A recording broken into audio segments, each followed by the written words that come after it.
ஸல்லல்லாஹு அலைஹி வஸல்லம் எந்த ஒரு யூனிவர்சிட்டிக்கு போகல, ஆனால் எந்த அளவுக்கு கரெக்டாக எது சுத்தம் எது அசுத்தம் சொல்லியிருக்கிறார். தொழுகின்றவருடைய ஆடை சுத்தமாக இருக்க வேண்டும், உடல் சுத்தமாக இருக்க வேண்டும்.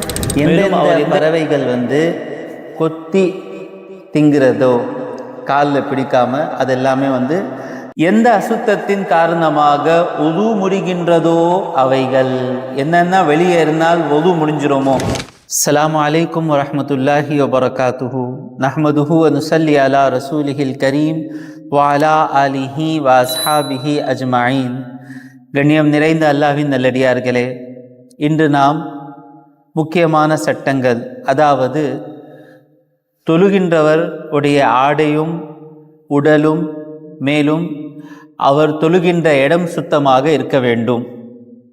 அப்போ எப்படிப்பட்ட அசுத்தங்கள் இருக்கக்கூடாது என்பது நாம் பார்க்க போகின்றோம். தொழுகின்றவருடைய ஆடை சுத்தமாக இருக்க வேண்டும், உடல் சுத்தமாக இருக்க வேண்டும்.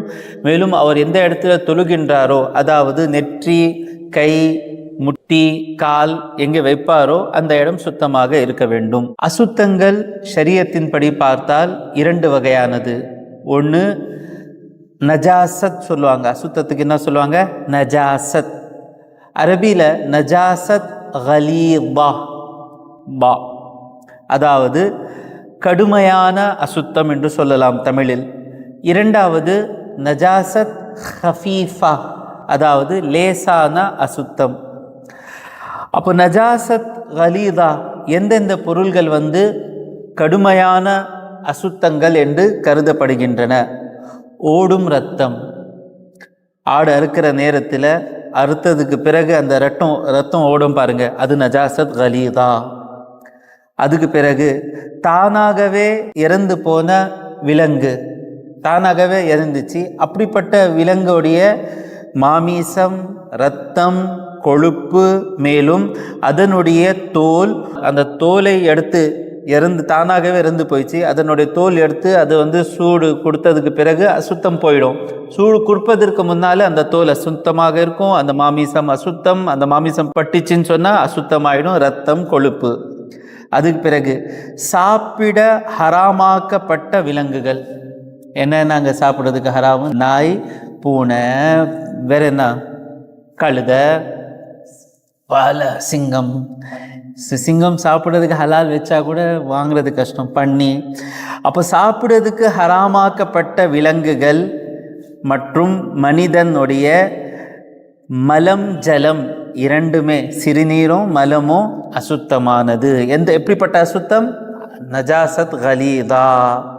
அந்த நஜாசத் கலீதா கடுமையான அசுத்தம் பட்டா வேற சட்டம், லேசான அசுத்தங்கள் இருக்கு, அது பட்டா வேற சட்டம். அது என்ன சட்டம் இன்ஷா அல்லாஹ் நம்ம பார்ப்போம்.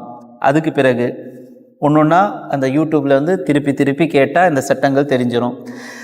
சாப்பிட ஹராமாக்கப்படாத எது? ஆடு, மாடு, பசு மாடு, எருமை மாடு, வேற என்ன, ஒட்டகம் இல்லாம சாப்பிட ஹராமாக்கப்படாத விலங்குகள். இந்த விலங்குகளுடைய மலம், சிறுநீர் நஜாசத் ஹஃபீஃபா, லேசான அசுத்தம். அதனுடைய மலம் கடுமையான அசுத்தம். இந்திரியம், விலங்கு உறுப்புகள், மேலும் கோழியின் எச்சம், கோழி வாயு வச்சுச்சின்னு சொன்னா, மேலும் மதுபானம், சாராயம், அது பட்டா அசுத்தம். சிறு குழந்தையின் சிறுநீர், ஹனஃபி முறைப்படி பார்த்தா அந்த குழந்தை ஆணாக இருந்தாலும் சரி, பெண்ணாக இருந்தாலும் சரி, இரண்டு குழந்தைகள் பிறந்த உடனே அவர்களுடைய சிறுநீர் அசுத்தம். வெறும் அசுத்தம் இல்லை, நஜாசத் கலீதா, கடுமையான அசுத்தம். இமாம் ஷாஃபி ரஹ்மத்துல்லாஹி அலைஹி அவர்களிடத்தில் ஆண் குழந்தை 6 வயது வரை இந்த ஆண் குழந்தையுடைய சிறுநீர் கழுவாமல் வெறும் தண்ணீர் எடுத்து அது மீது இப்படி போட்டால் சுத்தமாயிடும் என்று சொல்கிறார்கள். ஆனால் ஹனஃபி முறையில் குழந்தை பிறந்த உடனே ஆண் குழந்தை பெண் குழந்தையோட வித்தியாசம் இல்லை. இரண்டு குழந்தைகளுடைய சிறுநீர் பெரியவங்களுடைய சிறுநீரை போல அசுத்தமானது. அசுத்தம் எந்த அசுத்தம்? கடுமையான அசுத்தம். எந்த அசுத்தத்தின் காரணமாக உது முறிகின்றதோ அவைகள் என்னென்ன வெளியே இருந்தால் உது முடிஞ்சிரோமோ, என்னென்ன அந்த இரண்டு இடங்கள்லிருந்து எதெல்லாம் வெளியேறினால் உது முடிகிறதோ அந்தந்த விஷயங்கள் எல்லாமே பட்டுச்சுன்னு சொன்னால் அந்த இடம் என்ன ஆகிடும்? அசுத்தமாயிடும். பெண்களுடைய என்ன தெரிஞ்சுக்குங்க எல்லாமே. காட்டு விலங்குகளின் எச்சம் ஆர் எச்சில், உதாரணம் நாய், சிங்கம், புலி. காட்டு விலங்குகள் ஒரு தண்ணீரில் ஏதாவது ஒரு பொருளில் வாய் வச்சிச்சின்னு சொன்னால் அந்த பொருள் அசுத்தம் ஆகிடும். நாய் வந்தால் நம்ம பயப்படுவோம். மக்கள் என்ன நினச்சிக்குவாங்க, நம்ம நாயை பார்த்து பயப்படுறோம். இல்லை, நாயோடைய வாய் தான் நம்ம பயப்படுறோம். ஏன்னா நாய் வாய் பட்டுச்சின்னு சொன்னால் அதில் எச்சில் இருந்தால் நம்முடைய ஆடை அசுத்தமாயிடும். அந்த அசுத்தம் கழுவ வேண்டியதாக இருக்கிறது. சாப்பிட ஹலாலாக்கப்பட்ட பறவைகள். சாப்பிட ஹலாலாகப்பட்ட பறவைகள் என்னங்க? கோழி, வாத்து, புறா, வேற என்ன? எந்தெந்த பறவைகள் கொத்தி திங்கிறதோ, காலில் பிடிக்காம, அது எல்லாமே ஹலால். சாப்பிட ஹலாலாகப்பட்ட பறவைகள் உயரமாக பறக்காதவைகளின் மலம், உதாரணம் கோழி, வாத்து. சாப்பிட்றதுக்கு ஹலால் தான் கோழியும் வாத்து, ஆனால் அது மேலே பறக்காது. அப்படிப்பட்ட மேலே பறக்காத சாப்பிட்றதுக்கு ஹலாலாக இருக்கின்ற பறவைகளுடைய அந்த மலம் இருக்கிறதே அது அசுத்தம். எப்படி அசுத்தம்? நஜாசத் கலீதா. அதுக்கு பிறகு விலங்குகளின் மலத்திற்கு என்ன சட்டமோ அதுதான் அதனுடைய அசை பொதுவதற்கும். அசை பொதுவதற்கும் சொன்னால், அந்த ஆடு மாடு பாருங்கள், சாப்பிட்டதுக்கு பிறகு இங்கே வச்சுக்கும், கொஞ்சம் நேரத்துக்கு பிறகு இங்கேருந்து எடுத்து அது அப்படியே சாப்பிட்டுட்டே இருக்கும். அது பட்டுச்சுன்னா என்னங்க சட்டம்? அதனுடைய மலமுடைய சட்டம் என்ன இருக்கிறதோ, நஜாசத்தே கலீதா, அதான் அதுக்கும் சட்டம். அடுத்தது கண் வலி, மெட்ராஸைன்னு சொல்லுவாங்க, காரணமாக வெளியேறும் தண்ணீர். அந்த கண் வலி, கண்ணீர் இல்லை, கண் வலி வந்ததுக்கு பிறகு அதுலேருந்து வர்ற தண்ணி ஆடையில் பெட்டுச்சின்னு சொன்னால் அது நஜாசத் கலீதா, கடுமையான அசுத்தம். பால் குடிக்கக்கூடிய குழந்தை பால் குடித்து கக்கினால் அது நஜாசத்தே கலீதா ஆகும். அந்த பால் அந்த குழந்தைங்க வாயிலேருந்து வரும் இல்லை, அது பட்டுச்சு, அது என்னங்க சட்டம்? அசுத்தம். எப்படிப்பட்ட அசுத்தம்? நஜாசத்தே கலீதா. இப்போ நஜாசத்தே கலீதா நம்ம கேட்டோம், இது எல்லாமே நஜாசத்தே கலீதா. இந்த நஜாசத்தே கலீதா ஆடையில் பட்டுச்சு, உடலில் பட்டுச்சின்னு சொன்னால் என்ன செய்யணும்? ஃபஸ்ட்டு அந்த நஜாசத்தே கலீதாவுடைய அளவு, சைஸ் எந்த அளவுக்கு இருக்குன்னு பார்க்கணும். என்ன விஷயம் கவனிக்கணும்? ஒரு திர்ஹம் என்று சொல்லுவாங்க அந்த காலத்தில். அந்த திர்ஹம் எந்த சைஸுக்கு இருக்குன்னு சொன்னால், இந்த கையோடைய நடுவில் இருக்கு பாருங்க, இந்த சர்க்கிள், அந்த சர்க்கிள் அளவுக்கு அந்த நஜாசத், அந்த சர்க்கிள் அளவை விட அதிகமாக இருந்துச்சுன்னா அந்த ஆடை, அந்த இடம் கழுவது அவசியமாகும். இல்லைன்னா தொழுகை செல்லுபடி ஆகாது. கரெக்டாக அந்த ஒரு திர்ஹம் அளவுக்கு கரெக்டாக இருந்தால் அது பார்க்க முடியாதுங்க. ஒரு கால் கரெக்டாக இருந்துச்சுன்னு சொன்னால் அது கழுவுறது வாஜிப், அவசியம். அது ஃபர்து, இது வாஜிப். அந்த சைஸை விட கம்மியாக இருந்தால் அது கழுவது சுன்னத்து. ஒரு கால் உங்களால் கழுவ முடியல, உள்ளாடையில் அது பட்டுச்சு, சிறுநீரோடைய 2 சொட்டுகள் பட்டு இருக்கிறது, அது அந்த காயின் சைஸை விட கம்மியாக இருக்கிறது, அப்போ அது கழுவுறதுக்கு இடம் இல்லை. அப்போ அந்த கழுவுறது சுன்னத்து, ஆனால் முடியல, அந்த ஆடையுடன் தொழுதால் தொழுகை கூடும். புரிஞ்சிச்சாங்க? சரி, அடுத்தது நஜாசத் ஹஃபீஃபா. இந்த அசுத்தங்கள் எல்லாமே எப்படி கழுவணும், எப்படி அகற்றணும், இன்ஷால்லா நாம கடைசியில் பார்ப்போம். இரண்டாவது ஹஃபீஃபா. இந்த ஹஃபீஃபா என்றால் என்ன? ஹஃபீஃபா என்கின்ற நஜாசத்துகள் என்னன்னு சொல்லி பார்த்துடலாம். சாப்பிட ஹராமாக்கப்படாத, அதாவது சாப்பிட ஹலால், சாப்பிடலாம் கூடும், அப்படிப்பட்ட விலங்குகளின் சிறுநீர். அப்போது ஆடுடைய சிறுநீர் பட்டுச்சின்னு சொன்னால் நஜாசத்தே கலீதா, அந்த ஒரு காயினோட கணக்கு வராது, நஜாசத்தே ஹஃபீஃபாவுடைய கணக்கு வரும். அதே நாயோடைய சிறுநீர் பட்டுச்சுன்னா நஜாசத்தே கலீதா, ஒரு காயின் அளவுக்கு இருக்கான்னு சொல்லி நாம் பார்ப்போம். அப்போது ஆடு மாடு, சாப்பிட்றதுக்கு ஹலாலாக இருக்கிற ஆடு மாடு ஒட்டகம், அதனுடைய சிறுநீர் பட்டுச்சின்னு சொன்னால் நஜாசத்தே ஹஃபீஃபா. அதுக்கு பிறகு சாப்பிட ஹராம், சாப்பிட்றதுக்கு ஹராம், சாப்பிட ஹராமாக்கப்பட்ட பறவைகளின் மலம், எச்சம், உதாரணம் காக்கம், கழுகு, ஈகல். இப்போ இந்த பறவைகள் எல்லாம் மேலே பறக்கிற பறவைகள், ஆனால் இது சாப்பிடக்கூடாது, ஹராம். இந்த பறவைகளுடைய மலம் அல்லது எச்சம் தண்ணியில் அந்த பாத்திரத்தில் வாய் வச்சுன்னு சொன்னால் அது வந்து நஜாசத்தே ஹஃபீஃபா. அதுக்கு பிறகு குதிரையின் சிறுநீர் நஜாசத்தே ஹஃபீஃபா. அதுக்கு பிறகு சாப்பிட ஹலாலாக்கப்பட்ட பறவைகளின் உயரமாக பறக்கும் பறவைகளின் எச்சம் மலம் சுத்தமாகும். சாப்பிட்றதுக்கு ஹலால். மேலும் அந்த பறவை கோழி போல வாத்து போல மேலே பறக்காம இல்லை, மேலே பறந்துட்டு இருக்கு. அப்படிப்பட்ட சாப்பிட்றதுக்கு ஹலாலான பறவைகளுடைய எச்சம் என்ன? சுத்தம். மலம் சுத்தம். உதாரணம் புறா. பள்ளிவாசல்ல புறாவோட என்ன, வண்டியில புறா உட்காந்துட்டு போங்க. ஜும்மா பயானுக்கு நான் போவேன், ஆஹா மலம் இருக்க, யார் போட்டது? புறா. தாராளமாக உட்காந்துட்டு போகலாம், அதில் தொழுவலாம், ஏன்னா அது வந்து சுத்தம். அடுத்தது பாருங்க, ஸல்லல்லாஹு அலைஹி வஸல்லம் எந்த ஒரு யூனிவர்சிட்டிக்கு போகல, ஆனால் எந்த அளவுக்கு கரெக்டாக எது சுத்தம் எது அசுத்தம் சொல்லி இருக்கிறார்கள். அந்த ஹதீஸ்லேருந்து தான் எடுத்த விஷயங்கள் இதெல்லாமே.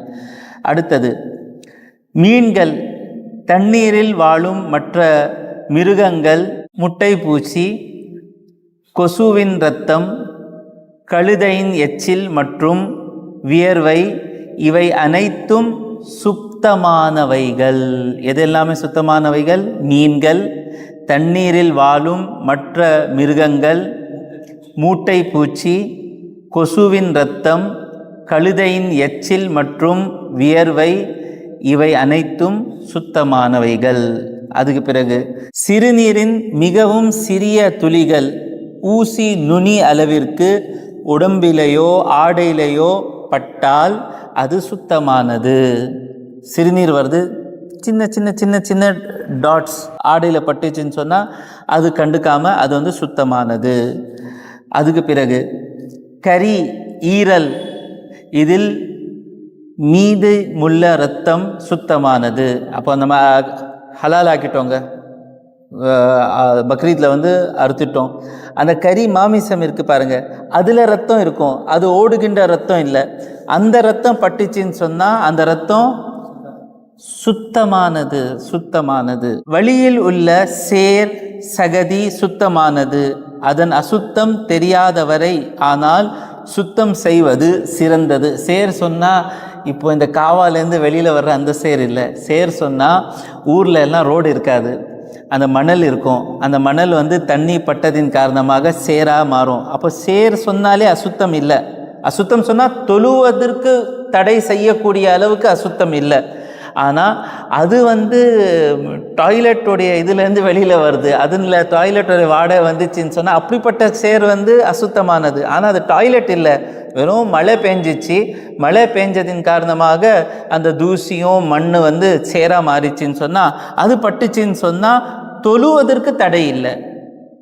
அது பிறகு நாயின் சரீரம், உடல், நாயின் உடல் ஈரமாக இருக்கும் நிலையில், நாய் போயிட்டு இருக்குங்க, நாயோடைய உடல் வந்து ஈரமாக இருக்குது, அது நம்முடைய உடம்பிலோ அல்லது ஆடையிலோ பட்டு விடுமானால், சரீரத்தில் உடலில் நஜிஸ் இருந்தால்தான் அது அசுத்தமாகும், இல்லை என்றால் அது சுத்தமானது. நாய் மழையில் நனைஞ்சு வருது, உடலில் நாயோடைய உடல் பட்டுச்சு, வாயு படலை. அப்போ என்ன பார்க்கணுன்னு சொன்னால் நாயோடைய உடலில் ஏதாவது நஜிஸ் அசுத்தம் இருந்ததான்னு பார்க்கணும். அசுத்தம் இல்லை, வெறும் நாய் உடைய உடல் பட்டுச்சுன்னு சொன்னால் அசுத்தம் ஆகாது. நாயோடைய வாய் பட்டாதான் அது வந்து நஜாசத்தே கலீதா ஆகிடும். இப்போ நஜாசத்தே ஹஃபீஃபாவுடைய சட்டம் என்னங்க? நஜாசத்தே கலீதான்னு சொன்னால் நம்ம ஒரு காயின் அளவுக்கு பார்த்தோம். நஜாசத்தே ஹஃபீஃபாவில் நாம் வந்து காயின் அளவுக்கு பார்க்கக்கூடாது. மாறாக உடலில் ஒரு பகுதி, இது ஒரு பகுதி, இங்கேருந்து இது வரைக்கும் ஒரு பகுதி, இது ஒரு பகுதி, இது ஒரு பகுதி, ஒரு விரல் ஒரு பகுதி உடல். ஆடையில் இது ஃபுல்லாக, இதுக்கு என்ன சொல்லுவீங்க தமிழில்? ஸ்லீவ், இங்கிலீஷில், தமிழில் கையாடை, முன்பகுதி, பேண்ட்டோடைய 2. அப்போது ஒரு ஆடையோடைய ஒரு பகுதியின் கால்வாசி, கால் அளவுக்கு கரெக்டாக அதை விட அதிகமாக அசுத்தம் பட்டால், உதாரணத்துக்கு நான் இப்படி போயிட்டே இருக்கேன், பேண்ட் போட்டுட்டு போகிறாரு, பேண்ட் மாடுடைய சிறுநீர் நஜாசத்தே ஹஃபீஃபா அந்த பேண்ட்டில் பட்டுச்சு. அவர் பார்க்கணும், அந்த பேண்ட்டுடைய கால் அளவை விட கம்மியாக இருந்தால் அது சுத்தம் செய்கிறது கட்டாயம் இல்லை, அப்படியே தொழுலாம், சுத்தம் செய்கிறது நல்லது, சுன்னத்து. அந்த கால் அளவை விட அதிகமாக இருந்தால் அது சுத்தம் செய்கிறது அவசியம், கட்டாயமாக சுத்தம் செய்ய வேண்டும். அந்த கால் அளவுக்கு கரெக்டாக இருந்தால் கூட அது சுத்தம் செய்கிறது வாஜிபாகும். அப்போது போயிட்டு இருக்கிறோம், மாடுடைய சிறுநீர் பட்டுச்சின்னு சொன்னால் தொழுகை விடக்கூடாது. இந்த சட்டங்கள் தெரிஞ்சிருந்தால் பாமா பட்டிச்சிங்க, கழுவுறதுக்கு இடம் இல்லை, ஆனாலும் அந்த சட்டம் நம்ம கேட்டோம், கால் அளவை விட கம்மியாக தான் இருக்குது, அது கழுவுறது சுன்னத்து, ஆனால் நமக்கு நேரம் இல்லை கழுவுறதுக்கு, அந்த மாதிரி வசதியும் இல்லை, அதிலே தொழுகிறது கூடும். நஜிஸ் பொருள்களை சுத்தம் செய்யும் முறை. இப்போ இந்த அசுத்தங்கள் பட்டுச்சின்னு சொன்னால் எப்படி அந்த அசுத்தங்களை நாம் அகற்ற வேண்டும்? எந்த ஒரு சுத்தமான பொருள் நஜிஸ் பட்டால் அசுத்தம் ஆகிவிடுதோ அது நீரால் அல்லது மெல்லிய ஓடக்கூடிய எந்தவித நீராலும் கழுவினால் அது அசுத்தம் நீங்கிவிடும். தண்ணி போட்டு கழுவுனா நீங்கிவிடும், சோடா போட்டு கழுவுனா நீங்கிவிடும், ரோஸ் வாட்டர் போட்டு கழுவுனா நீங்கிவிடும், டிகாஷன் போட்டு கழுவுனா நீங்கிவிடும். ஆனால் இஸ்ராஃப் செய்யக்கூடாது. இஸ்ராஃபுக்கு தமிழ் என்ன சொல்லுவீங்க? வீண் செலவு செய்யக்கூடாது. நான் ரொம்ப பணக்காரன், நான் ஸ்ப்ரைட் போட்டு கழுவுறேன்னு சொன்னால் அந்த ஸ்ப்ரைட் போட்டு கழுவுனா சுத்தமாயிடும், காசு வீணாக்குனா எல்லா இடத்துல பதில் சொல்ல வேண்டியதாக இருக்கிறது. அதே அந்த நீர் போல இருக்கிறது கொஞ்சம் கட்டியாக இருந்துச்சுன்னா, பால் மேலும் குழம்பு சாம்பார் போட்டு கழுவுறேன்னு சொன்னால் அது கட்டியாக இருந்துச்சுன்னு சொன்னால் சிரிக்காதீங்க, அது கட்டியாக இருந்துச்சுன்னு சொன்னால் அதில் அசுத்தம் போவாது. இது கட்டி இல்லாத அசுத்தங்கள்.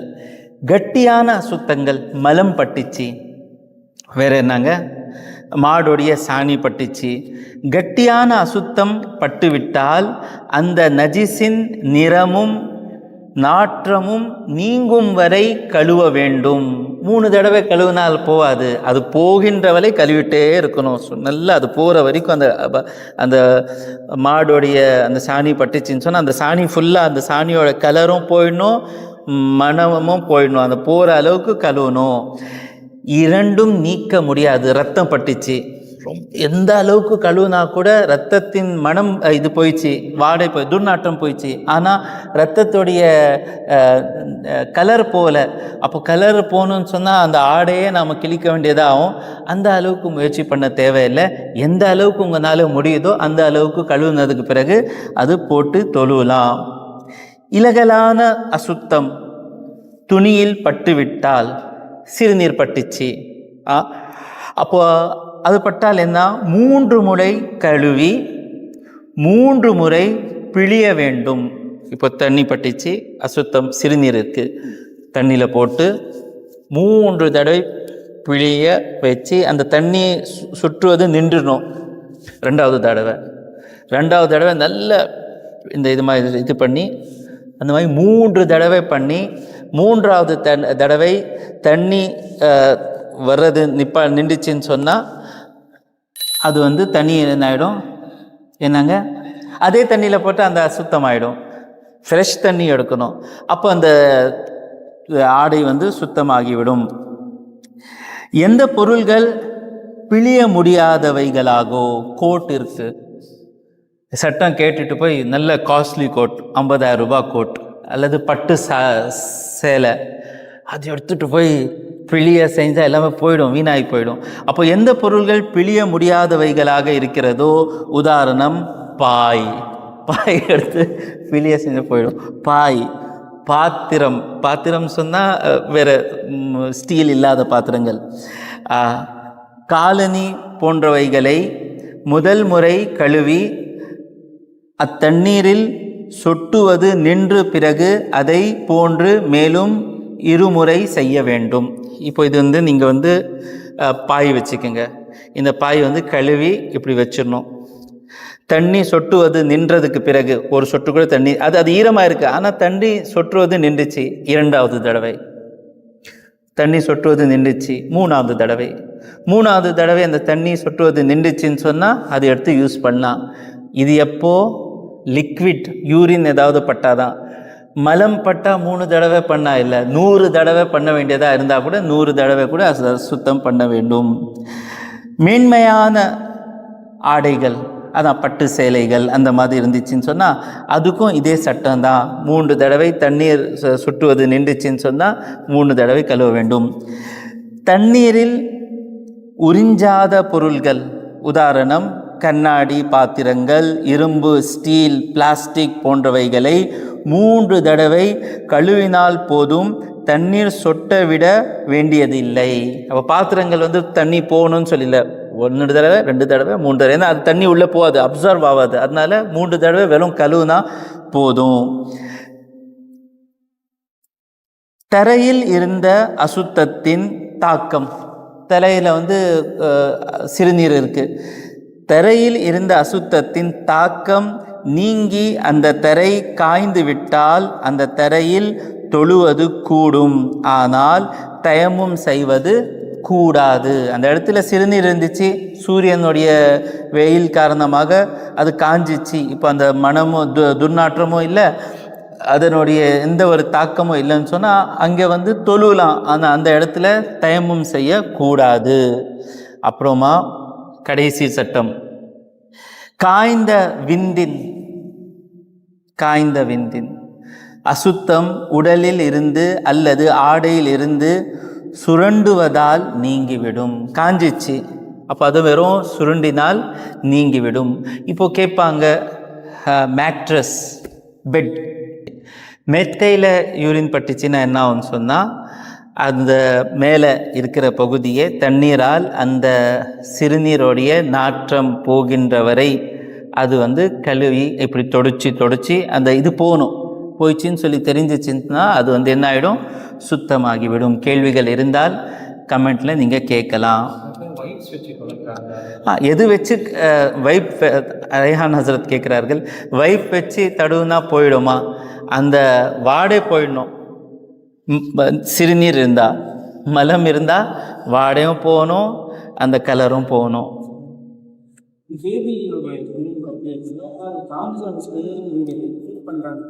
கழுவணும்.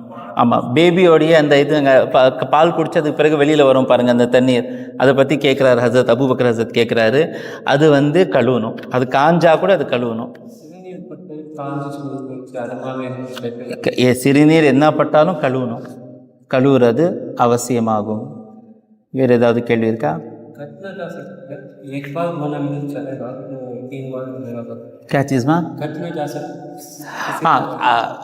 கட்டியான அசுத்தம் ஒரு தடவை கழுவினாலே போயிடுச்சின்னு சொன்னால் ஓகே, ஒரு தடவை, அதில் தடவை இல்லை, ஆனால் போகாது, ரேர்.